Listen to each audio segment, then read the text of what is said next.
संसार हा सुखाचा हमी अमृतात आले संसार हा सुखाचा हमी अमृतात आले संसार हा सुखाचा हमी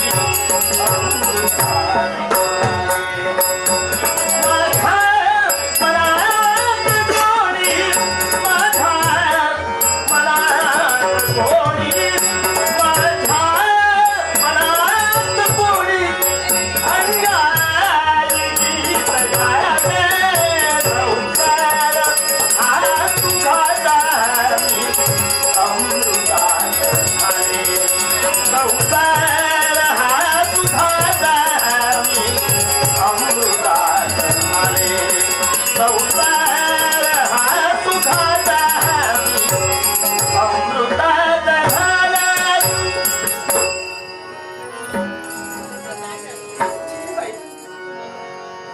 म्हणतात ते काही खोटं नव्हे. नाना चिंती ते वैलीना चिंती. मानवी मनाच्या यशस्वीतेसाठी आणि संपूर्ण जीवन सौख्याच्या उत्कर्षासाठी माझं हे जीवन कुठेतरी सार्थकी लागलं पाहिजे. या थोर महत्वाकांक्षेला आणि या थोर जिज्ञासेला मी माझ्या जीवनात झटण्यासाठी तयार होते. पण या सदनात जरी माझं आगमन जरी झालं असेल ना, ते व्हावं तसं समाधान माझ्या मनाचं झालं नाही.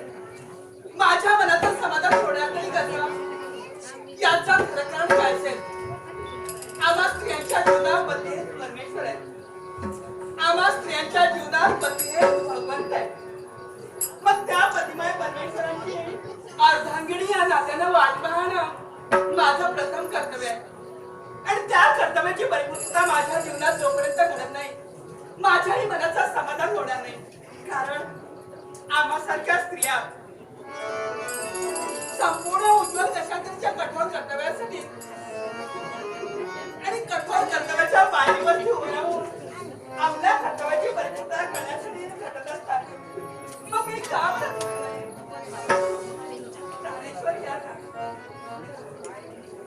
हा संसार आणि हा संसार सुखमय पाहताक्षणी कृपा गुणाची असते.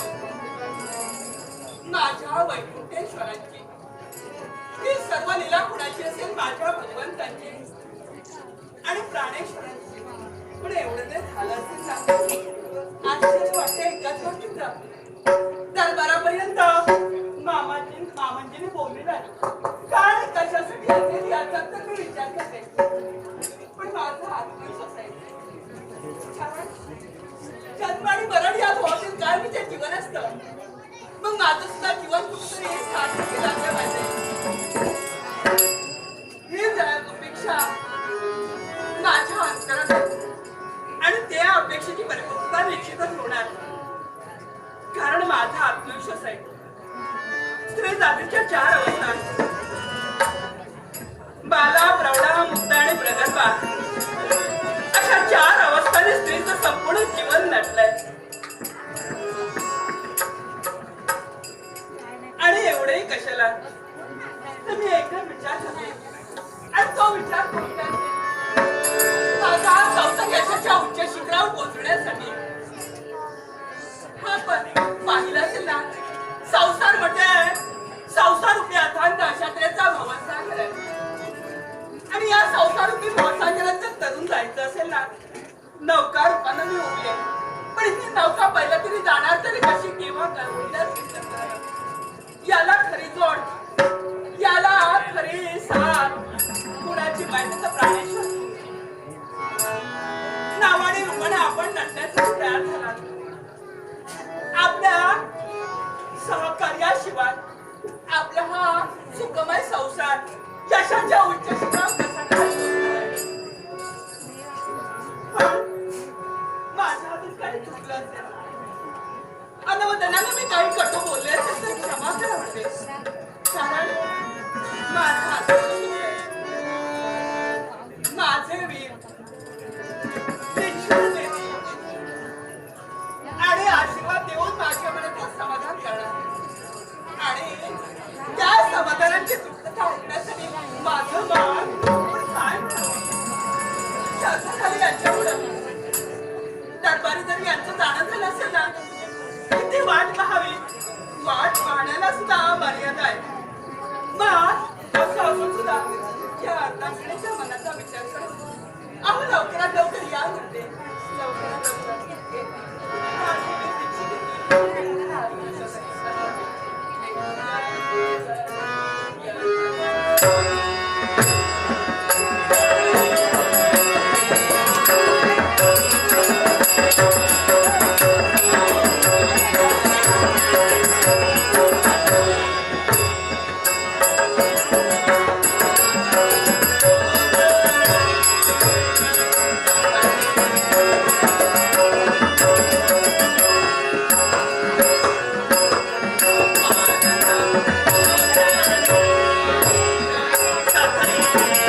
आणि यासाठी माझ्या मनात देवाने एकच विचार वावरलाय. आणि ते विचार कोणते नाही. ज्या दिवशी मी तुमच्यासोबत लग्न केलं आणि या सुखाच्या संसारात रममाण झाले असं वाटू लागलंय. त्यावेळी जीव या क्षणी अर्पण केला त्या क्षणापासून असं वाटतंय काय पहा.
यालाही कारण आहे. कारण लवकरच सुखसोहळा साजरा होणार आहे आणि तो सुखसोहळा कुठला असेल तर उद्याच्या शुभमुहूर्तावर अगं माझा राज्याभिषेक होणार राजा होण्याचा सोहळा आणि वेळी आपल्याकडे कमी तेव्हा माझ्या प्रिय भारीला ही आनंदाची सुखद वार्ता कळवावी आणि या सोहळ्यासाठी जय्यत तयारी करण्यासाठी तुझा हातभार मला लागावा हीच माझी इच्छा. अर्थात मी तुमच्या सर्व सुखदुःखाचे सहचरणे आहे वाटेकरणे आहे. कारण लग्न झालं त्यावेळी ज्ञाती अशी मी शपथ वाहिली आहे. अर्थात त्या विधाचं रक्षण करण्यासाठी माझ्या जीवनात मी झटणार आहे. जी सप्तपदी चालून आमच्यापर्यंत आली पण एक रणाच्या वेळी दिलेली ती 7 वचनं या वचनाचा एक भाग म्हणजे पतीच्या वृत्ती कार्यात सहकार्य करणं मग आनंदाचा सुख सोहळा आज तुझ्या साथीनं आम्हाला परिपूर्ण करायचं. असं जर असेल ना मामांजींच्या श्रेष्ठांची जर इच्छा जर असेल ना त्या इच्छेचा अनादर केव्हाही करणार तेव्हा आता विलाप दिलाय आणि म्हणून जय्यत तयारी करणं पण याची जय्यत तयारी करण्यासाठी आम्हाला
समाधान वाटतं.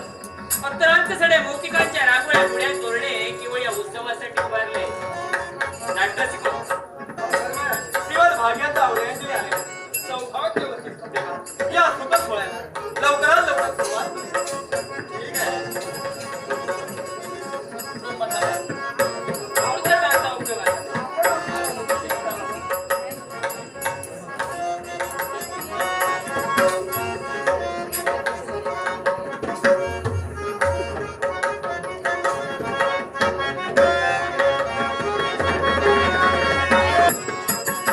आज आमच्याकडे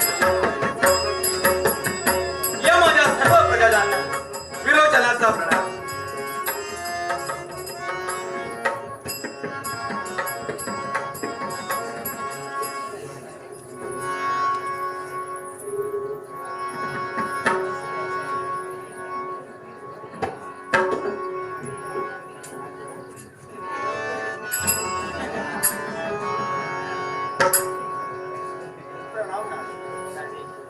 तेव्हा आज प्रथम मान तुमचं आहे आणि म्हणूनच हल्दी कुंकुमाचा तिलक लावून तुम्ही शुभ कार्याला सुरुवात करा. जशी आपली आज्ञा.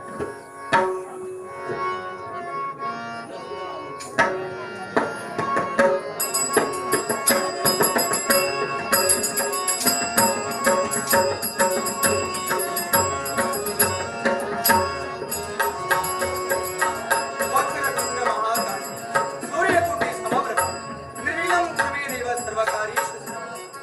श्री गणेशाय.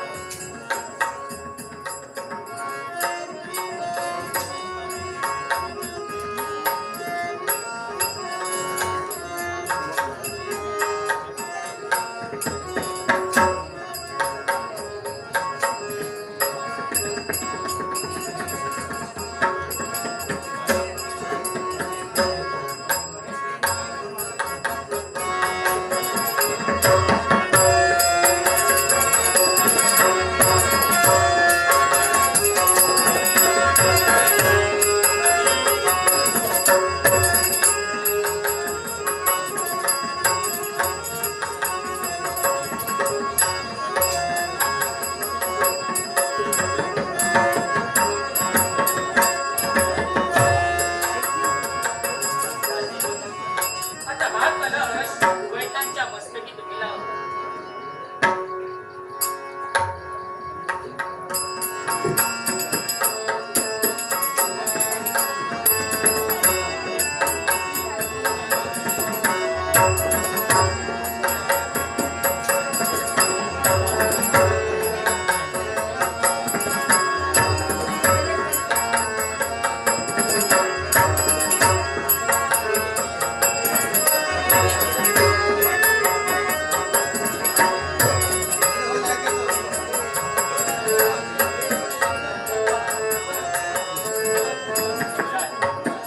आता या कलशाला आणि या राजकिरीटाला 5 प्रदक्षिणा तुम्ही उभयतानी घाला. आणि या कशासाठी असते तर राज दरबार सांभाळत असताना न्यायदंड हाती घेतला असताना आप्त इष्ट सगळे सोयरे नेतीबाई कुणी असते तरी न्यायाच्या जागी केव्हाही अन्याय होणार नाही. राजकर्त्याच्या पश्चात महाराणी देखील या नियमांचं पालन करतील. केवळ याच्यासाठी या प्रदक्षिणा आहे.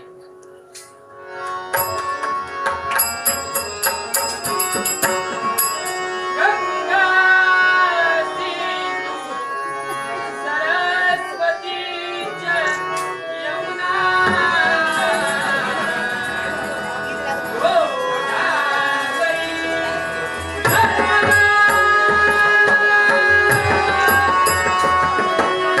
कावेरी सरयू महेंद्र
तेवट ठेविला हा मान आता दुसऱ्याचा नाही, केवळ त्या राजकिरीटाचा त्या रणरागिणीने तू संरक्षण केलं.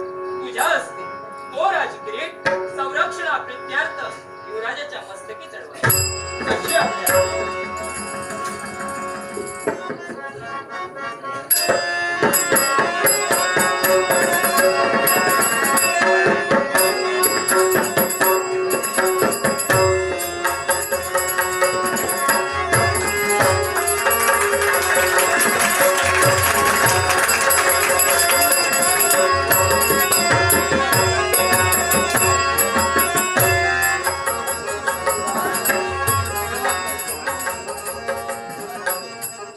आता तुम्ही या कंसावतीचे राजकर्ते झाला. आमच्या माथी असणारा हा राजकिरीट आम्ही तुमच्या सुपूर्द केला.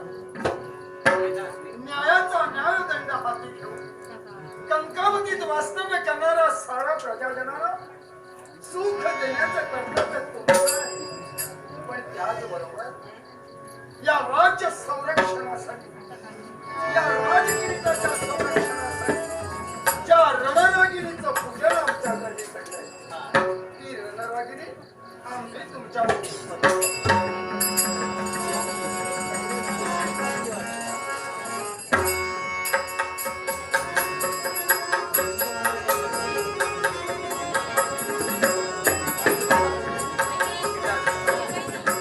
या सर्व प्रजेच्या स्वाती या क्रीडाच्या रूपानं तुम्ही ठेविला असं मी मान्य करतो.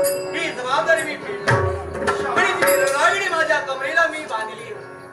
या रणरागिणीला अधर्मी आणि पाप्यांचा सर्वनाश करून सज्जनांचा उद्धार करण्यासाठी या रणरागिणीचा उपयोग करेन असा शब्द मी तुम्हाला देतो. निर्वाणीचे शब्द आपल्या मुखावर बाहेर पडले. आम्ही राजकर्ते होतो, राजसिंहासनावर अधिष्ठित होतो. त्यावेळी युवराज आम्ही आपल्याला आज्ञा करत होतो.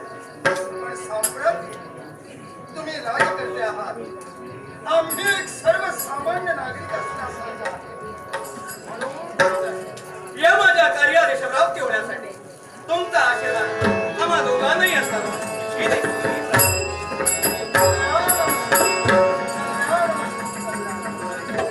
यापुढे यशाचा मार्ग स्वीकारण्यासाठी आपलाही बरदास्त असावा. मनात असलेलं इच्छित साध्य होईल. आजच्या दिवसापासून या माझ्या आभार दादांना आदरपूर्वक वंदन करून तुम्हाला योग्य त्या पद्धतीनं न्यायदान करण्यासाठी राजा विरोचन तत्पर होईल असा शब्द देतोय आणि तुम्हा सर्वांचा आशीर्वाद अवतीभोवती असाच माझ्या राहावा ही विनंती करतोय. विनंती करतोय. विनंती करतोय.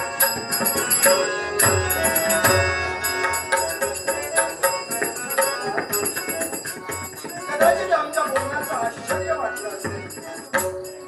आम्ही आपले पितृदेवता आहोत. आपल्याला आज्ञा करणं आणि आपल्याकडे कार्य करून घेणं हे आमचं कर्तव्य होतं. पण सांगत आम्ही एक सर्वसामान्य प्रजाजन असल्यासारखं आणि म्हणून या कणकावतीचा राजशब्द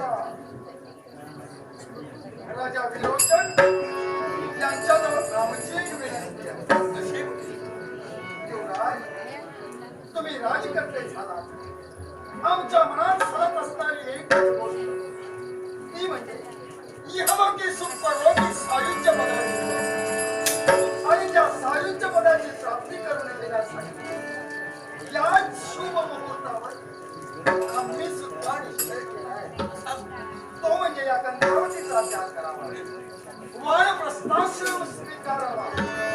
पण हा वानप्रस्थाश्रम स्वीकारण्यासाठी जात असताना आमची एक आज्ञा आहे, एक पिता म्हणून आपल्याला आज्ञा आहे. काय आपल्या आम्ही व्रतवैकल्य केले, तपसाधना केली, देवाचं नामस्मरण केलं, आम्ही नावार पाळावं. सारा जगाला फक्त भगवान आपल्याबरोबर मानले. म्हणून एकच विनंती आहे, बाळ विरोचन, तू बाप सभा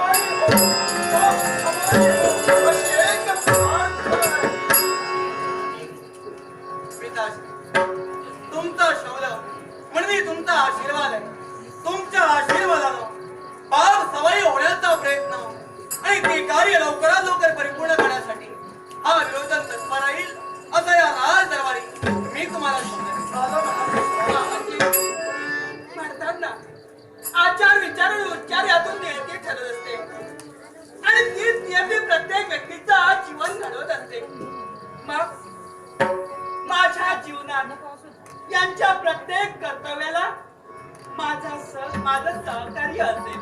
माझं सहकार्य असेल. अर्धांगिनीचं कर्तव्य काय आहे हे जाणून पतीच्या प्रत्येक कर्तव्यात सहभागी होण्याची इच्छा दर्शवली. अर्थात ती तुझी इच्छा पूर्ण या क्षणी जर का आपल्याला वानप्रस्थाश्रम स्वीकारायचा असेल, तुमची इच्छा आम्ही पायदीच देवा. मोठ्या मनानं या तुमच्या बाळाला जर का चूक झाली असेल तर सर्व अपराध पोटी घालून माफ करा आणि भावी आयुष्यासाठी तुमचा मंगलमय आशीर्वाद राहा ही एक सगळी प्रार्थना. आशीर्वाद सर्वच आहे.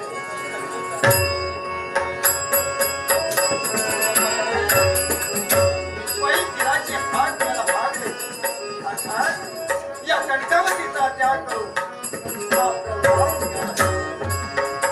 हृदय माझा जवळच असेल, पण यावेळी तुमची इच्छा पायदळी तुडणं मला शोभा देते आणि म्हणून क्षणी माझं हृदय मी भाषांतमी बनवून तुम्हाला निरोप देत आहे. तेव्हा या तुमच्या लेकरावर असा दयेचा आशीर्वाद कृपेचा आशीर्वाद असतात. आणि म्हणून आणि त्यासाठी मी सुद्धा मायाने ठेवणार आहे.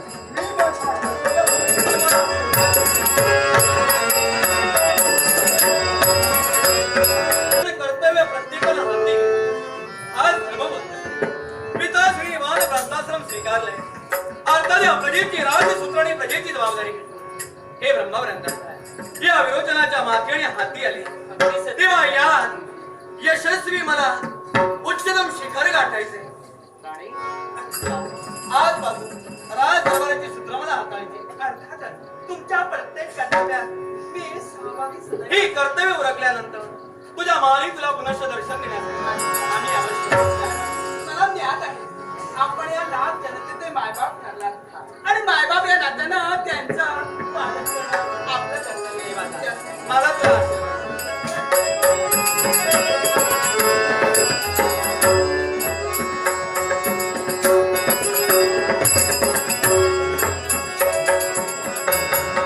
जाता जाता पितृदेवतेच्या मुखातून शब्द बाहेर पडले. आणि म्हणूनही मला तुम्हाला विचारायचंय, बाप सवयी होण्यासाठी एकाला मार्ग जर का तुम्ही मला सूचित केला तर फार उपकार होतील म्हटलं.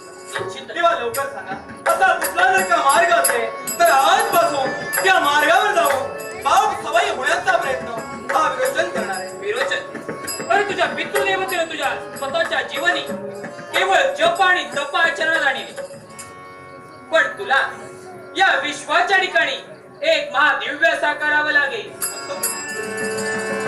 जप आणि तप न करता म्हणजे आत्मोधरासाठी रीत आणि कार्य केलं.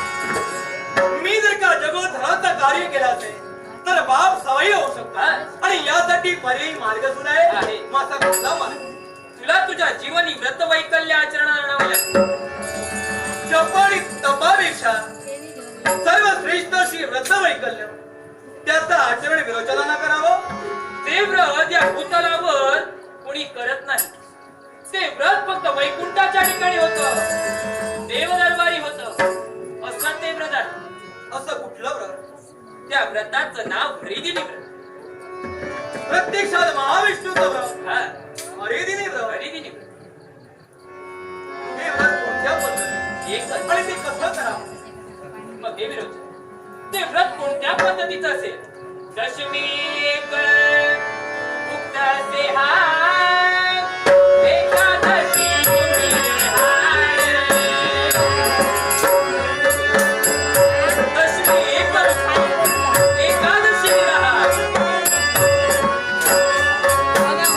दशमी एक मुक्त देहाय, एकादशी निहाय. वादशीला करुणी पारणा, वादशीला, वादशीला, वादशीला करुणी पारणा, हरिसमय साधना. म्हणजे एकादशी दशमी एकभुक्त हा? एकादशी निराळ आणि द्वादशीला नामस्मरण भजन कीर्तन आणि पारण असं जर का केलं असेल तर याची फलश्रुती पण या व्रताचे नियम आणि अटी आहे. पण याची फलश्रुती काय?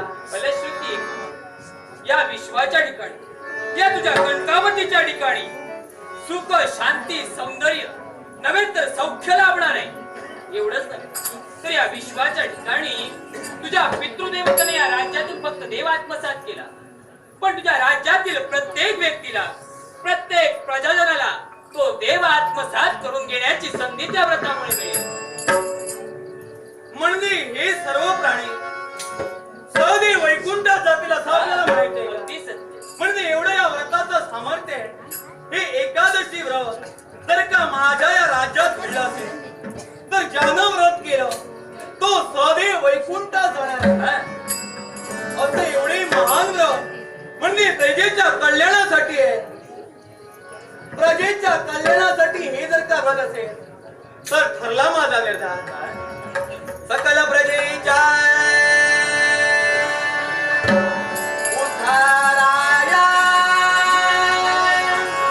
व्रत हे एकादशी.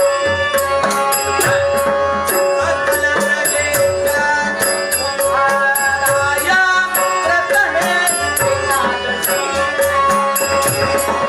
भक्ती भावाने व्रताचरिता, भक्ती भावाने व्रताचरिता, भयनाचे मृत्यूचे सकल प्रजेचा उद्धाराया व्रत हे एकादशी. सकल प्रजेचा उद्धाराया व्रत हे एकादशी. भक्ती भावाने व्रताचरिता, भक्ती भावाने व्रताचरिता, भयनाचे मृत्यूचे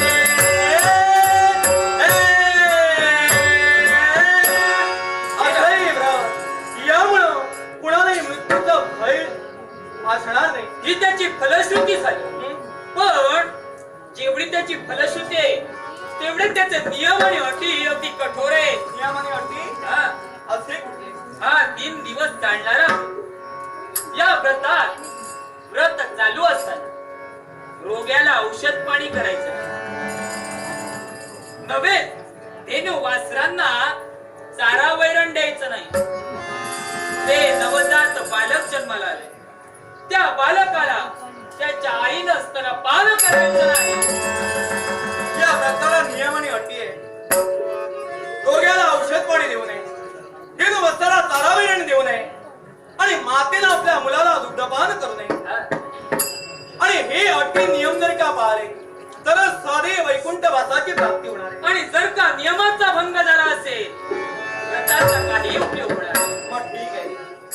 जसा तुमचा आशीर्वाद असावा हे व्रत आचरण्यासाठी या क्षणापासून आम्ही तत्पर आहोत. आशीर्वाद.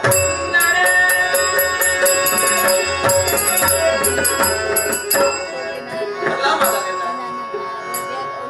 पिताश्रीने आत्मोद्धार केलाय.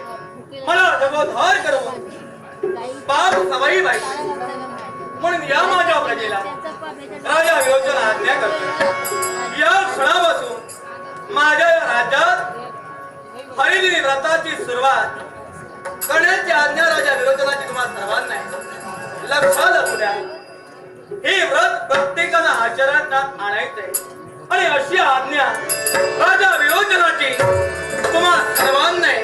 आणि हे व्रत कसं आचरणात आणावं हे पुनश्च सर्वांनी ऐका. सर्वांनी ऐकता. एक भुक्तती दशमी असावी एकादशी निराहार. दशमी असावी एकादशी निराहार. द्वादशीला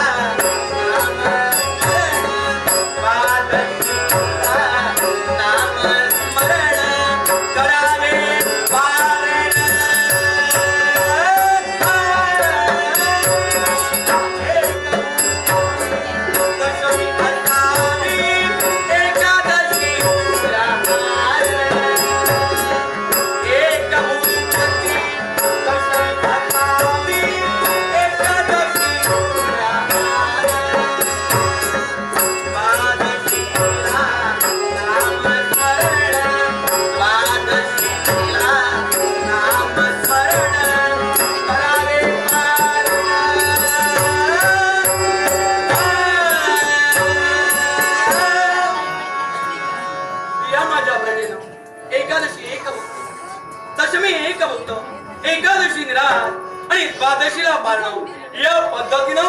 की हरिदिन व्रत आचरणात आणायचे आणि सर्वांना सूचना आहे रोग्याला कुणी या काळात औषध पाणी देऊ नये हे वर्ताना सावावरण देऊ नये आणि मातेनं आपल्या मुलाला जबान केले आणि समजा या व्रताचे नियम आणि अटी जर कुणी तोडले या व्रतात जर का कुणी बाधा आणली तर मी यावेळी सक्तीचा जोखड ठेवतोय आणि ते कुठलं असेल तर जो कुणी व्रत आचरणात आणणार नाही लक्षात असू द्या त्याला